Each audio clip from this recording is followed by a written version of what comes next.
I'm Kirk Cameron, and my partner Ray Comfort and I come to you tonight not as molecular biologists or as rocket scientists, but simply as an author and an actor, and we want to do two things that fly in the face of convention. One, we'd like to show you that the existence of God can be proven 100% absolutely without the use of faith. And secondly, as a former atheist myself, an evolutionist, I want to pull back the curtain and show that the number one reason many people do not believe in God is not because of a lack of evidence, but because of a theory that many scientists today consider to be a fairy tale for grown-ups. Thanks. I want to start off by thanking ABC, Kirk and Ray, and the audience for their participation and ears in a discussion of this magnitude. The Rational Response Squad was formed to respond to irrational claims, and the most widely held irrational claim our planet faces today are those offered by religion. Ray and Kirk have agreed to offer scientific proof that God exists without invoking faith or the Bible, and we're here to respond to those claims.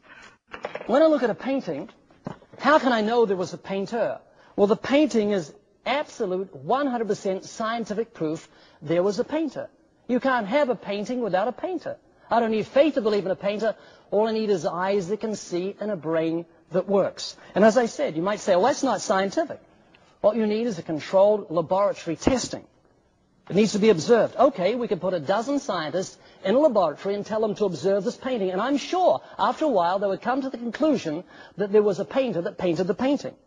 We could repeat the experiment again and again, and they obviously come to the same conclusion. Why? Because the painting is absolute, observable proof there was a painter. And exactly the same applies with the existence of God. How do we know God exists? You can't see Him, hear Him, touch Him, taste Him, or smell Him. Well, creation is 100% scientific proof there was a creator. You cannot have a creation without a creator. You don't need faith to believe in a creator. All you need is eyes that can see and a brain that works. So here we go. We're going to look at some of the commandments. So get ready.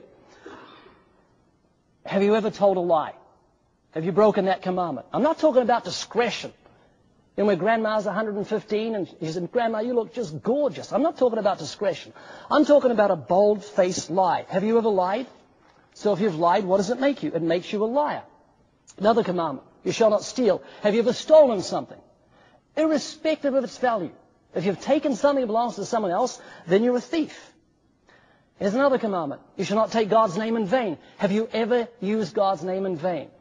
Have you ever used God's name as a cuss word to express disgust? Think about it. God gave you life, and you've taken His holy name and used it in what's called blasphemy, which is very serious. Here's the essence of what I'm saying. If you realize you need God's forgiveness and you seek His forgiveness through the gospel, God Himself will reveal Himself to you. That is the ultimate proof. I'm not here to tell you why I don't believe God exists. I'm here to tell you why I believe he failed at his premise to prove that God exists scientifically without invoking the Bible. Most of us know that 10 Commandments are in the Bible, so we probably should leave the building right now. The 10 Commandments were used wholly here as part of his proof. However, he brings up some points. He says that we see this building, we know there was a builder. We see a painting, we know there was a painter. He forgets that we can call the builder of this church. We can check New York City permit records. We can't call God to go visit his universe factory. We can call the painter. We can call the paint maker. We can go to the car factory. But can Ray take us to God's factory to watch creation in action? He claims all creations must have a creator. There's just a huge gaping hole in this argument. It's so obvious. It really doesn't warrant an answer. But most simply put, if all creations need a creator, then what created God? And was that God's God? And was that God's God? Before this debate, Brian and I had a chance to talk on the phone. I called and we just talked about a couple of details. And I ended the phone conversation by saying, Brian, don't worry about anything. I'll be praying for you. And Brian laughed. And Brian said, that's it, Kurt. You pray for me, I'll think for you. And I thought... Science has a law. It's called the third law of thermodynamics, which shows us, and it's one of the most tested laws in science, that matter or energy can neither be created nor destroyed, that we always have the same amount of matter and energy. We could blow up this building, and while it would look completely different, there would be the exact same amount of matter and energy in the universe. That tells us, scientifically, if we were to use a more scientific approach, that the components of our world today, our universe, have always existed. And we have real science to lend credence to that. Knowing that, and knowing that the other side of the coin is to create something to explain it away. This is called, in logic terms, an argument from ignorance. Ray doesn't know what created the world, so he's made up a God to tell you that that is what's created the world. Knowing that we have these two options. One thing that we don't have any proof for, that we just make up, and another one that we have this scientific theory, this law actually, that's been tested over and over and over and has never been shown wrong. All signs point to the fact that the universe has just always existed and no God is needed to explain it. And if you're a philosophy buff, you would have heard of this term, Occam's razor. And Occam's razor tells us that the most simplest solution is the most plausible. And in this case, the simplest solution is no God. Okay, Brian, do you either want to respond to what he just said? No. You don't want to respond? No, Kirk, do you have anything to say? No, I think people can figure it out.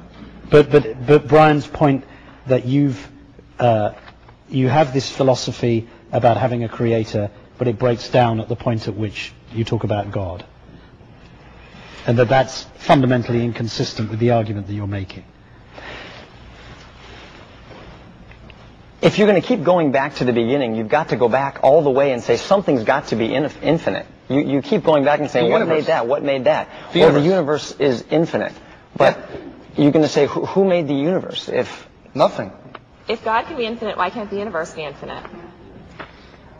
Well, we believe that God is infinite, that He dwells in eternity, and that He's revealed the fact that He has created the universe by speaking it into existence. But why can't the universe be infinite if God can be infinite? And you were supposed to bring scientific proof that that's exactly what happened to support your belief, but we haven't seen a shred of it. We've given you